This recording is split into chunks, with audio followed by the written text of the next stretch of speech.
अल्हम्दुलिल्लाहि रब्बिल आलमीन वस्सलातु वस्सलामु अला सय्यिदिल मुरसलीन व अला आलिहि व अस्हाबिहि अजमईन।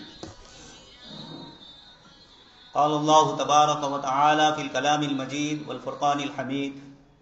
अऊज़ु बिल्लाहि मिनश शैतानिर रजीम। बिस्मिल्लाहिर रहमानिर रहीम। इक़रा बिस्मि रब्बिकल लज़ी ख़लक़ ख़लक़ल इंसान मिन अलक़ इक़रा व रब्बुकल अकरम अल्लज़ी अल्लम बिल क़लम अल्लमल इंसान मा लम यअलम। माननी બહારથી તથા સ્કૂલ મેનેજમેન્ટના મંચ પર બિરાજમાન સાહેબો, વાલીઓ, વિદ્યાર્થીઓ અને બીજા માણસો, આજે ઘણી ખુશીની વાત છે કે સ્કૂલના સ્તંભમાં અને કોઈ પણ મેનેજમેન્ટમાં, ખાસ કરીને એજ્યુકેશનમાં જે ચાર સ્તંભો છે, મેનેજમેન્ટ, ટીચરો, વાલીઓ અને વિદ્યાર્થીઓ, ઘણી ખુશીની વાત છે કે આજે શિક્ષણના ચારેય સ્તંભ અહીંયા હાજર છે. આજે શિક્ષણ વિશે ઘણી બધી ચર્ચાઓ આપે સાંભળી. ઝાકીર સાહેબે આપને જે માર્ગદર્શન આપ્યું, ઘણી ખુશીની વાત છે કે મનુબર હાઈસ્કૂલમાં આવા શિક્ષણ પ્રત્યેની ઘણી ઊંડી લાગણી ધરાવનાર અને વિદ્યાર્થીઓને કંઈક મળે એ માટેની જેમની દિલી લાગણીઓ છે, જેમની ધગશ છે, ઝાકીર સાહેબને અમે જીતાલી સ્કૂલમાં પણ જોયેલા છે.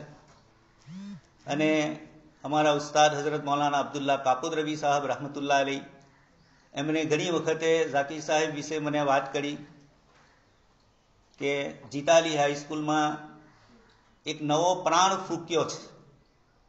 આજે એ આપણને મનુબળમાં મળી ગયા. અલ્લાહ તબારક તાલાનું શુક્ર અને અહેસાન છે, કારણ કે જે સંસ્થાનો સંચાલક અથવા જે સંસ્થાના મેન એજ્યુકેશન સાથે જોડવાયેલ વ્યક્તિ, તે જ્યારે એજ્યુકેશનની બાબતને પોતાના ધ્યાનમાં લઈ પોતાની જિંદગીનો એક હેતુ સમજી લે તો ચોક્કસ વાત છે કે એ પોતાનો જ્ઞાન અને પોતાનો ઇલ્મ અને પોતાનું એજ્યુકેશન વિદ્યાર્થીઓના દિમાગ અને દિલોમાં નાખવાની કોશિશ કરે છે. આપના સમક્ષ મેં કુરાન શરીફની એક આયતની તિલાવત કરી. આપ બધા જ જાણો છો કે આ તે આયત છે જે અલ્લાહના રસૂલ સલ્લલ્લાહુ અલૈહિ વસલ્લમ પર સૌ પ્રથમ ગારે હીરામાં ઉતરી. હઝરત ઈસા અલૈહિ સલાત વસલામને અલ્લાહ પાકે આસમાન પર ઉઠાવી લીધા. એના 600 વર્ષ પછી અલ્લાહ પાકનો પોતાની મખલુક સાથેનો સંબંધ વહી મારફતે, દિવ્ય જ્ઞાન મારફતે જે અલ્લાહ પાક તરફથી પહોંચ્યો, 600 વર્ષનું અંતર છે. અને ઘણી સામાજિક, આર્થિક માન્યતાઓ, ઘણી બધી બાબતોની ઉણપો અને દૂષણો માનવ સમાજમાં ઘૂસી ગયા હતા. તે છતાં અલ્લાહ પાકે સૌ પ્રથમ વહીમાં એજ્યુકેશનનું વર્ણન ફરમાવ્યું, ઇકરા. અને આપ સલ્લલ્લાહુ અલૈહિ વસલ્લમને હઝરત જિબ્રાઈલ અલૈહિ સલાતુ વસલામે 3 વખતે પોતાની બાથમાં લીધા અને કહ્યું કે પઢો. અલ્લાહ પાકે આયત ઉતારી, એમાં પણ સૌ પ્રથમ આજ ફરમાવ્યું, ઇકરા બિસ્મિ રબ્બિકલ લઝી ખલક. હું આપનું ધ્યાન દોડીશ કે ફક્ત અલ્લાહ પાકે ઇકરા નથી ફરમાવ્યું, સાથે એક શબ્દ આગળ વધાર્યો, ઇકરા બિસ્મિ રબ્બિક. તમે પઢો પોતાના રબના નામથી. મારા વિદ્યાર્થી ભાઈઓ અને બહેનો, આ શબ્દ જે કુરાને કરીમે વાપર્યો છે, આજે આપણે પ્રેક્ટિકલ રૂપે એના ઉપર અમલ ન થવાને લઈ માનવ જીવન જે અઘરું બની ગયું છે. માનવી પાસે જ્ઞાન છે, ટેકનોલોજી છે, મશીનરી છે, તે છતાં કદાચ પાછલા તે સદીઓ અને વર્ષોમાં જેમાં માનવી પાસે આટલી બધી સહુલતો ન હતી, છતાં તે જેટલો ચેન, સુકૂન અને આફિયતથી જીવતો હતો, આજનો માનવી એટલો શાંતિ અને આફિયતથી નથી જીવી રહી. એનું કારણ શું છે? અલ્લાહ પાકે સૌ પ્રથમ વહીમાં એનું કારણ આગળ બતાવી દીધું કે જ્યારે જ્ઞાન અલ્લાહ પાકની જાત સાથે જોડવાયેલું નહીં હોય, એનો ફક્ત ભૌતિક વાત પ્રમાણે માણસ પોતાની ખ્વાહિશાત, પોતાની વાસનાઓ માટે ઉપયોગ કરશે, પોતાની ગરજ અને પોતાની હિર્સ માટે જાણે એને વાપરશે, તો એ જ્ઞાન માનવીને પ્રથમ વિશ્વયુદ્ધ, બીજું વિશ્વયુદ્ધ અને આજે નાના નાના ઘણા વિશ્વયુદ્ધો થઈ રહ્યા છે. ઘણી માનવીએ જ્ઞાન પ્રાપ્ત કર્યું, પણ એના પછી એને શું આપ્યું? એને એટમ બોમ્બ આપ્યો, જે માનવીએ માનવી માટે બનાવ્યો અને માનવીના વિનાશમાં જેને પ્રથમ ભૂમિકા ભજવી. એ જ પ્રમાણે મેડિસિનની લાઈન, ડોક્ટરી લાઈન કેટલી હમદર્દી, લાગણી અને દયાશીલ વસ્તુ છે, પરંતુ આપણે જોઈ રહ્યા છે આજે દુનિયામાં મેડિકલ લાઈન, માણસ હોસ્પિટલમાં જાય તો ગભરાઈ જાય કે શું થશે. એનું ગજુ પણ કપાશે અને એનું જિસ્મ અને એનું શરીર પણ કપાશે. એજ્યુકેશન આટલું સારું લીધું, પણ એની સાથે પોતાના રબને નથી ઓળખ્યો, તો એના કારણે આ બધી જ લાઈનોમાં જેટલા બી શોબા છે અને જેટલી બી અલગ અલગ વિદ્યાની શાખાઓ છે, એ બધામાં આપણે જોઈએ છે. એટલા જ માટે એક અમેરિકન લેખકે એક પુસ્તક લખ્યું છે, મિસ્ટર દ્રેપર, વિજ્ઞાન અને ધર્મ દરમિયાન અસમંજસ. ધર્મથી એમણે ઈસાઈ, ખ્રિસ્તી ધર્મ મુરાદી. એક લાંબી હિસ્ટ્રી છે. હું અમારા વિદ્યાર્થીઓ સમક્ષ એને બહુ લાંબી રજૂ કરવા નથી ચાહતો. ટૂંકમાં એટલું કહું કે સર્વપ્રથમ જ્યારે કુરાન કરીમની આયત ઉતરી, ત્યાર પછી મુસ્લિમોએ જ્ઞાન અને ઇલ્મ પ્રત્યે, કુરાન અને હદીસના ઇલ્મની સાથે સાથે મુસલમાનોએ આ જે પૂરી યુનિવર્સલ છે, પૂરી જે બ્રહ્માંડ અને કાયનાત છે, એમાં માનવીઓને જે જે જ્ઞાનની જરૂર હતી, મુસલમાનો તેમાં આગળ વધ્યા. યુરોપમાં 600 ઈસવીથી લઈને 1000 ઈસવી સુધીના 500 વર્ષ એને ડાર્ક એજ એટલે અંધકાર યુગ કહેવામાં આવે છે. આ જ તે યુગ છે જેમાં મુસ્લિમોએ પૂરી દુનિયામાં પોતાનો વૈજ્ઞાનિક ફાળો આપ્યો. સૌ પ્રથમ મામૂન રશીદે બગદાદમાં ઇસ્લામિક એકેડમીની સ્થાપના કરી, એજ્યુકેશન એકેડમીની સ્થાપના કરી. એનું નામ બૈતુલ હિકમત રાખ્યું અને યુનાની અને ગ્રીક ભાષાના જેટલા પુસ્તકો હતા એ બધાનું અરબીમાં ભાષાંતર કર્યું અને મુસ્લિમોએ એ વિદ્યા લઈને પોતે પોતાને આગળ વધાર્યા. આપણા વિદ્યાર્થીઓ જ્યારે સ્કૂલમાં ભણે છે, એમને એ ખબર નથી કે મુસલમાનોમાં કોણ કોણ અર્થશાસ્ત્રી થયા, મુસલમાનોમાં તબીબી જ્ઞાનમાં અને સર્જિકલ મહારતમાં કોણ કોણ આગળ હતા. જોગ્રાફિયા સૌપ્રથમ દુનિયાનો નકશો કોણે બનાવ્યો. સર્જિકલ સર્જરી ઓપરેશનમાં અલ ઇદરીસી, ખ્વારિઝમી, એ પ્રમાણેના એક કે એક શોબામાં ઇસ્લામના આવવા પછી દુનિયામાં વિજ્ઞાનને પ્રગતિ મળી. આ આપણા વિદ્યાર્થીઓ જાણતા નથી અને આ બધા જ્ઞાન કુરાને શરીફમાં અલ્લાહ તબારક તાલાએ દર્શાવ્યા છે, ઇશારા ફરમાવેલા છે. એક યુરોપિયન લેખક જણાવે છે કે મુસ્લિમોને જોગ્રાફિયા અને ખગોળશાસ્ત્રની જાણકારી કેમ ન હોય. એમનો દરેક મહિનો શરૂ થાય છે ચાંદથી. ચાંદનું ઉગવું એ જ પ્રમાણે 5 સમયની નમાઝો આપણી, એનો પૂરો સંબંધ સમય સાથે છે. સૂર્યોદય, સૂર્યાસ્ત ક્યારે થાય છે, સુબહ સાદી ક્યારે થાય છે, ઝવાલ ક્યારે થાય છે, મુસલમાન એને જાણે છે. 15 ડિગ્રી 18 ડિગ્રી એના ઉપર આપણી ઈશા અને મગરીબની નમાઝોનો જે સમય છે, આ બધી બાબતો પર તે લખે છે કે મુસલમાન જોગ્રાફિયા કેમ ન જાણે. જ્યારે એમણે દુનિયાના અંદર આ બધા જ જ્ઞાન પ્રાપ્ત કર્યા, આજે જે પ્રમાણે વોશિંગ્ટન, કેનેડા, લંડનની યુનિવર્સિટીઓમાં આપણા વિદ્યાર્થીઓ ભણવા જવા માટેની આશાઓ રાખે છે, એના માટે મહેનત કરે છે. અને ઘણી ખુશીની વાત છે કે આપણા આકાશભાઈ આવેલા છે એ આપને આકાશમાં ઉડાડવા માટે જ આવેલા છે કે આપ મહેનત કરો અને આગળ વધો. અમે આપને કેનેડા, અમેરિકા, ઇંગ્લેન્ડ જે યુનિવર્સિટીઓ છે અને જે શાખાઓમાં આપ જવા માંગો છો એ બધામાં એ આપણને માર્ગદર્શન આપવા માટે આવ્યા છે. આપણા માટે પ્રેરણારૂપ છે કે એમણે આપણા માટે આ પ્રમાણેની કોશિશો કરી અને મહેનતો કરી. તો વિદ્યાર્થીઓ, જ્ઞાન ફક્ત એટલા માટે નથી પ્રાપ્ત કરવાનું કે એનાથી મને નોકરી મળે. મુસલમાન જ્ઞાન પ્રાપ્ત કરીને જે પણ શાખામાં જશે, વેપારમાં જશે તો વેપારમાં પણ એનું જ્ઞાન એને કામ લાગશે. ખેતીવાડીમાં જશે, આજે આપ જોઈ રહેલા છે જે લોકો કૃષિ ખાતામાં આગળ વધ્યા, એગ્રીકલ્ચરમાં આગળ વધ્યા અને આજે ખેતીની નવી નવી પદ્ધતિ અને પ્રગતિઓમાં એમણે એક ખેતરમાંથી આપણે 10,000 5,000 રૂપિયા કમાતા હતા, આજે 1 લાખ રૂપિયા એક વીઘામાંથી તે લોકો કમાઈ રહ્યા છે. તો ખેતીવાડીમાં પણ જ્યારે આગળ વધ્યા તો જ્ઞાન એક એવી વસ્તુ છે. હઝરત ઉમર રદિયલ્લાહુ તઆલા અન્હુનો એક શબ્દ છે, નહનુ કૌમુન અઅઝ્ઝનલ્લાહુ બિલ ઇસ્લામ, કે અમે બકરીઓ અને ગેતા અને ઊંટ ચરાવનારી કોમ હતી. અલ્લાહ તબારક તઆલાએ ઇસ્લામ મારફતે અમને દુનિયામાં સૌથી શ્રેષ્ઠ મકામ આપ્યું. 10 લાખ સ્ક્વેર માઇલ પર હઝરત ઉમર રદિયલ્લાહુ તઆલા અન્હુની ખિલાફત હતી. આટલા વિશાળ વર્ગ પર આપણે કેવી રીતે ખિલાફત કરી? જ્યારે કે હઝરત ઉમર ફરમાવતા હતા કે મને બકરીઓ ચરાવતા અને ઊંટ ચરાવતા ના આવડતું હતું.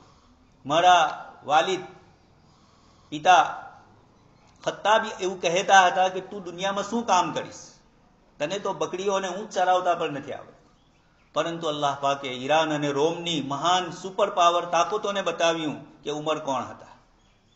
તો જ્ઞાન એક એવી વસ્તુ છે, ઇલ્મ એક એવી વસ્તુ છે જેનો મુસલમાનો સાથે જોર છે. પ્રથમ વહીમાં અલ્લાહ પાકે ઇકરા કહીને આપણને બતાવી દીધું.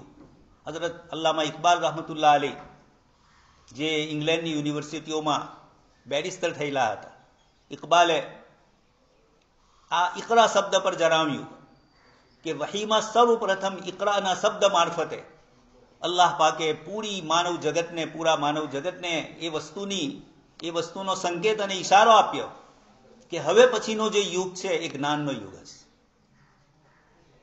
એના પહેલાના યુગને જાહિલિયત કહેવામાં આવતું અને ઇસ્લામ આવ્યો તો ઇસ્લામના યુગને અલ્લાહ તબારક તઆલા જ્ઞાનનો યુગ કહ્યો.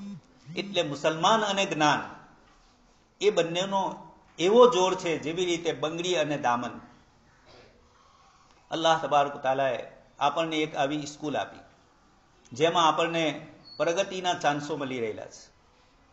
આપણા ટીચરો, આપણું એડમિનિસ્ટ્રેશન અને આપણા પ્રિન્સિપલ સાહેબ, અને મને ઘણી ખુશી છે કે આજે વાલીઓની આટલી વિશાળ સંખ્યા, જ્યારે કે આપણી કોમમાં આ વસ્તુની ઘણી ઉણપ છે કે જ્યારે વાલીઓને બોલાવવામાં આવે છે, ઘણા મહત્વના નિર્ણયો લેવાના હોય તે સમયે પણ વાલીઓ સ્કૂલમાં આવતા નથી. અને આજે એક આવાસ પર સ્ત્રીઓ અને પુરુષોની આટલી વિશાળ સંખ્યા, વાલીઓની આટલી વિશાળ સંખ્યા એક ગામ માટે જ્યારે તાલુકા લેવલ પર, જિલ્લા લેવલ પર બોલાવવામાં આવે છે ત્યારે પણ વાલીઓની સંખ્યા ઘણી ઓછી હોય છે. પરંતુ આજે આપ લોકોએ બતાવી દીધું કે શિક્ષણની ભૂખ આપના અંદર છે અને જ્યારે માણસ તલબ રાખે છે તો અલ્લાહ તબારક તઆલા તેનું ઇનામ પર તેને આપે છે. માટે આજે આ જગ્યાએ આપ હાજર થયા. આપને ખબર છે દુનિયામાં જ્ઞાન માણસ પાસે હશે તો એ કોઈ જગ્યાએ એની નાકદરી નહીં થાય. એક ઘણા મોટા મુસ્લિમ સ્કોલર હતા, ઇબ્ન સીના. એમનું અરબીમાં એક પુસ્તક છે અલ કાનૂન, ડોક્ટરી લાઈન. એ અલ કાનૂન પુસ્તક એવું કહેવામાં આવે છે કે જગતમાં મેડિકલ લાઈનનું સર્વપ્રથમ પુસ્તક આટલું વિશાળ કોઈ લખાયું ન હતું. જ્યારે ફ્રાન્સમાં, હું વાત કરું છું આજથી 700-800 વર્ષ પહેલાની, ફ્રાન્સની તે વખતની સરકારે અને તે વખતના રાજાએ અબુ અલી સીનાનું આ પુસ્તક અલ કાનૂન પોતાની કોલેજ અને પોતાના દેશની યુનિવર્સિટીઓમાંથી હટાવી દીધું, એ જ કારણે કે ફક્ત એક મુસ્લિમનું લખેલું છે, અને ત્યારે ક્રોસની લડાઈઓ ચાલતી હતી મુસલમાનો અને ઈસાઈઓમાં. તો દુશ્મની રાખીને એમણે આ પુસ્તક હટાવી દીધું. એની જગ્યાએ ત્યાંની કોલેજ યુનિવર્સિટી જે પ્રમાણે તે વખતે ચાલતી હશે ત્યાં બીજું પુસ્તક રાખી દીધું. પરંતુ યુરોપની કોમ સંશોધન અને કોઈ પણ વસ્તુ પર વિચાર કરનારી કોમ છે. એ વિચારે છે અને પછી કામ કરે છે. ગુસ્સામાં આ કામ તો કરી દીધું. 5 વર્ષે 10 વર્ષે જ્યારે એમની મિટિંગ બેઠી અને આ ચર્ચા થઈ કે અલ કાનૂન પુસ્તક હટાવવાથી આપણા વિદ્યાર્થીઓના શિક્ષણમાં કોઈ ફરક પડ્યો છે, તો એનાથી બેસ્ટ કોઈ પુસ્તક હતું નહીં. ટીચરોએ અને મેનેજમેન્ટે એવું કીધું કે આ પુસ્તકને હટાવવાથી આપણા વિદ્યાર્થીઓમાં મેડિકલ લાઇનની કમી આવી ગઈ છે. તો પાછળથી એ લોકોએ એ પુસ્તકને ફેરથી દાખલ કર્યું. આપણી સમક્ષ ભારતના રાષ્ટ્ર પ્રમુખ અબુલ કલામ આપણી આંખો સમક્ષ મિસાઇલ મેન, એમણે મહેનત કરી. પરંતુ વિદ્યાર્થીઓ અબુલ કલામે ફક્ત મહેનત કરીને ભૌતિકવાદમાં પોતાને આગળ નથી વધાર્યા. એમના વિશે પુસ્તકો લખાઈ ગયા છે. એમણે આ દેશને પ્રેરણા આપી કે જ્યારે એ રાષ્ટ્રપતિ ભવન છોડી રહ્યા હતા તો એમની પાસે કોઈ વસ્તુ સાથે ન હતી. એમણે ફક્ત અને ફક્ત આ દેશને બધું સંપન્ન કરી દીધું હતું. એટલે એક મુસલમાનને આ પ્રેરણા મળે છે કે તે વિદ્યામાં આગળ વધ્યા પછી પણ ભૌતિકવાદમાં એવો નથી સમાઈ જતો કે એના દિલમાં લાગણી ના હોય, એના દિલમાં પ્રેમ ના હોય, એના દિલમાં માનવજાત પ્રત્યે કોઈ અંદરથી કુરંબ ના હોય. આ વસ્તુ એક મુસલમાનમાં નથી હોઈ શકતી. અલ્લાહના રસૂલ સલ્લલ્લાહુ અલૈહિ વસલ્લમે ફરમાવ્યું, હું ગવાહી આપું છું કે સર્વ મનુષ્યો ભાઈ ભાઈ છે. આ ભાઈચારો અને આ ભાવનાઓના આધારે ઇસ્લામે પૂરી દુનિયા માટે કોઈ કાનૂન અને કોઈ કાયદાના અંદર કોઈ વિશિષ્ટતા નથી રાખી, બધા માટે સર્વસામાન્ય કાનૂન રાખ્યું. તો આજે વિદ્યા અને એજ્યુકેશનની લાઈનથી આપણે અહીંયા ભેગા થયેલા છે. હું મારા વિદ્યાર્થી ભાઈ બહેનોને કહીશ કે યહૂદી કોમની હિસ્ટ્રી અને એમનો ઇતિહાસ પડવામાં આવે. યુરોપમાંથી એમને બધી જગ્યાએથી કાઢી નાખવામાં આવ્યા. છેલ્લે અમેરિકામાં એમણે આશ્રય લીધો. એનું કારણ પણ હતું કે એ કોમ વ્યાજુ કોમ હતી, વ્યાજખોર કોમ હતી, અને યુરોપને આર્થિક રીતે પાયમાલ જો કર્યો હોય તો યહૂદીઓએ. એટલે જર્મની, ફ્રાન્સ, ઇંગ્લેન્ડ બધી જ સરકારો અંદરથી એવું ચાહતી હતી કે અમારા દેશમાંથી આ નીકળી જાય. છેલ્લે જર્મની એમને જે કંઈ થયું હિટલર સાથે એમને, મારે એ બતાવવું છે કે જ્યારે એ લોકો, એમનો કોઈ દેશ ન હતો, એમણે જર્મની અને યુરોપના અલગ અલગ દેશોમાંથી હિજરત કરી અમેરિકાને પોતાનું એમણે માતૃભૂમિ બનાવવાની કોશિશ કરી પોતાની આવતી નસલ માટે.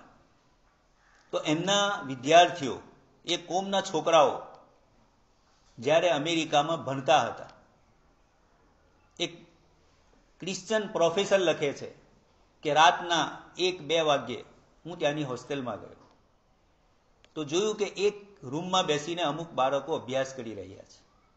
મને ઘણો અચંબો થયો કે આટલા બધા વિદ્યાર્થીઓ અને હોસ્ટેલના આટલા બધા રૂમોમાં બધા સૂઈ ગયા છે અને રાતનો આટલો સમય થઈ ગયો છે.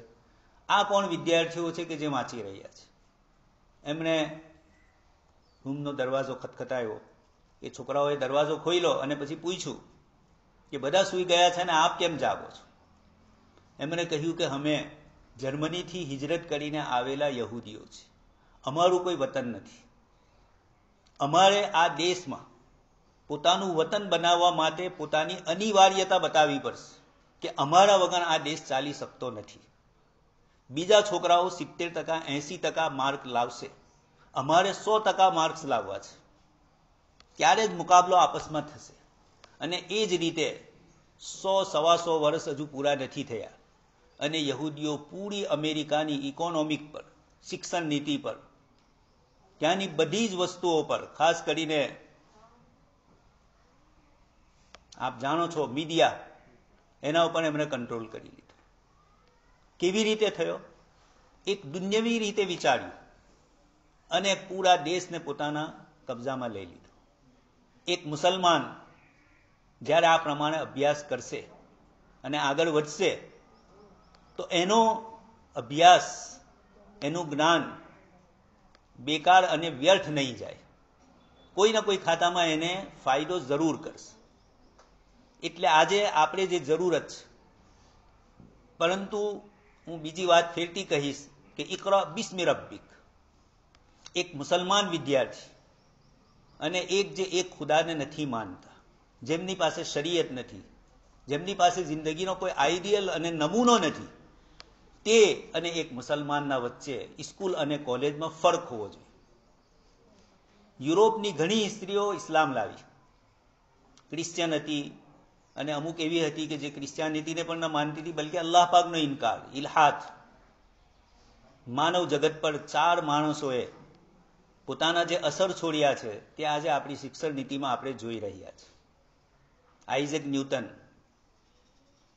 એ જ પ્રમાણે ડાર્વિન, સિગમન્ડ ફ્રોઇડ અને કાર્લ માર્કસ. ચારે અલગ અલગ ખાતાઓમાં શિક્ષણ ખાતાની અંદર મહેનત કરી અને આ જગતને ભૌતિકવાદ તરફ લઈ જવામાં સૌથી વધુ એમણે હિસ્સો લીધો.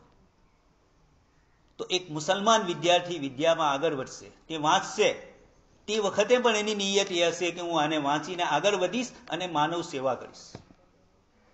ફક્ત એટલી નિયત નહીં કે સ્કૂલમાં હું સારા માર્કથી પાસ થશ અને મને કોઈ નોકરી મળી જાય. એ વિચાર સામાન્ય વ્યક્તિઓનો છે. એક મુસલમાન, આપ સલ્લલ્લાહુ અલૈહિ વસલ્લમે ફરમાવ્યું કે મુસલમાનનો દાખલો અને ઉદાહરણ ખજૂરના ઝાડ જેવો છે કે એની દરેક વસ્તુ લોકોને ફાયદો કરે છે. ખજૂર તો છે જ ખાવાનું, એની દાળખીઓ, એની જળ, એના થર, બધી જ વસ્તુઓ ફાયદો કરે છે. એ પ્રમાણે એક મુસલમાન તે દુન્યવી એતબારથી જેટલો પણ જાણકાર હશે, તે પોતાનું જ્ઞાન ફક્ત પોતાના સુધી મર્યાદિત નહીં રાખે, એનો ફાયદો બીજાઓને પહોંચાડશે. તો આજે આપણે અહીંયા ભેગા થયા છે, ઘણી ખુશી છે કે બધા જ, એટલે વિદ્યાના જેટલા અંગો છે એ બધા અહીંયા આવી ગયા છે. મા બાપ પણ અહીંયા આવ્યા, એ એની દલીલ છે કે એમને પોતાના છોકરાઓને આગળ ભણાવવા છે, પોતાના છોકરાઓની પ્રગતિ એ ચાહી રહેલા છે.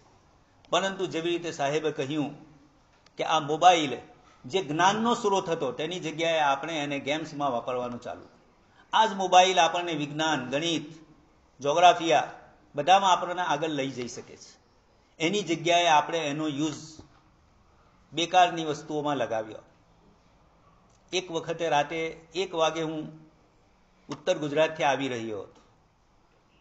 રસ્તામાં બધે જ જ્યાં જ્યાં શહેરો આવ્યા, રાતના 1 વાગેલો હતો એટલે ઘણી બિલકુલ ખામોશી હતી.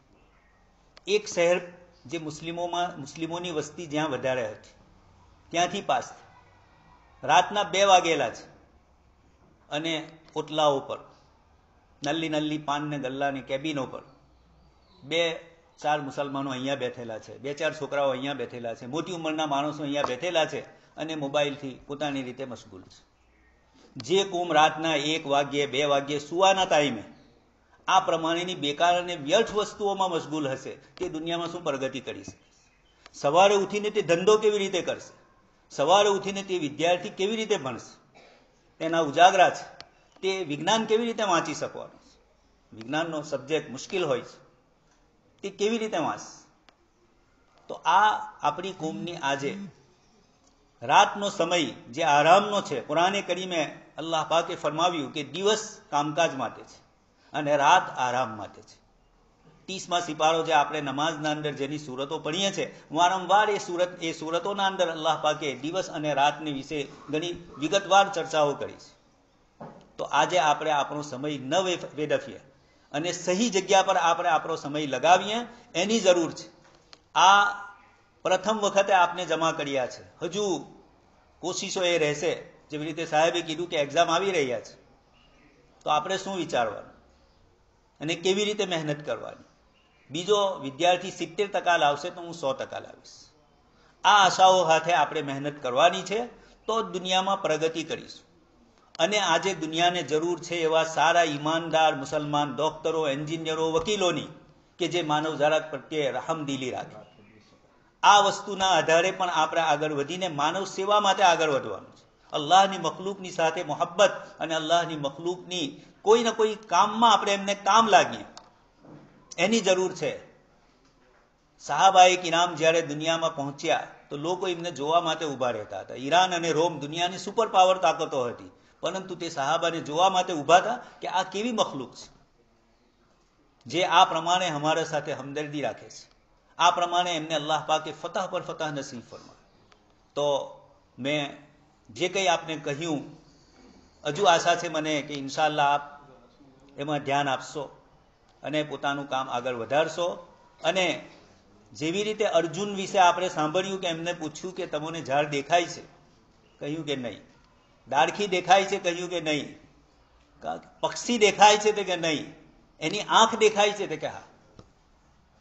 એટલે નિશાન આંખ હતી તો ફક્ત આંખ જ દેખાય. એક વિદ્યાર્થીનું નિશાન ફક્ત વિજ્ઞાનમાં આગળ વધવું છે, ગણિતમાં આગળ વધવું છે, તો એને આજુબાજુની કોઈ વસ્તુ તરફ ધ્યાન ના હોય, એનું ધ્યાન ફક્ત આ વસ્તુ પર જ હોય, તો આપણે પ્રગતિ કરીશું. અલ્લાહ પાકથી દુઆ છે કે જે કંઈ વાતો આપને કહેવામાં આવી, અલ્લાહ તબારક તાલા આપણને બધાને જ એના ઉપર અમલ કરવાની તૌફીક આપે અને આપ સ્કૂલમાં અને કોલેજમાં વધુથી વધુ પ્રગતિ કરો. આપ એક સારા ડૉક્ટર બનો, સારી શિક્ષિકા બનો, સારી એન્જિનિયરિંગમાં આપ આગળ વધો. એ બધી જ બાબતો એવી છે કે આપ આગળ વધશો, ગામનું નામ રોશન થશે, મા બાપનું નામ રોશન થશે, સ્કૂલ અને મેનેજમેન્ટનું નામ રોશન થશે અને એક મુસલમાન તરીકે ઇસ્લામ અને મુસલમાનોનું નામ રોશન થશે. આ જ ઉમ્મીદો સાથે હું આપથી વિદાય લઉં છું. વા આખિરુ દાવાના અનિલ હમ્દુલિલ્લાહ.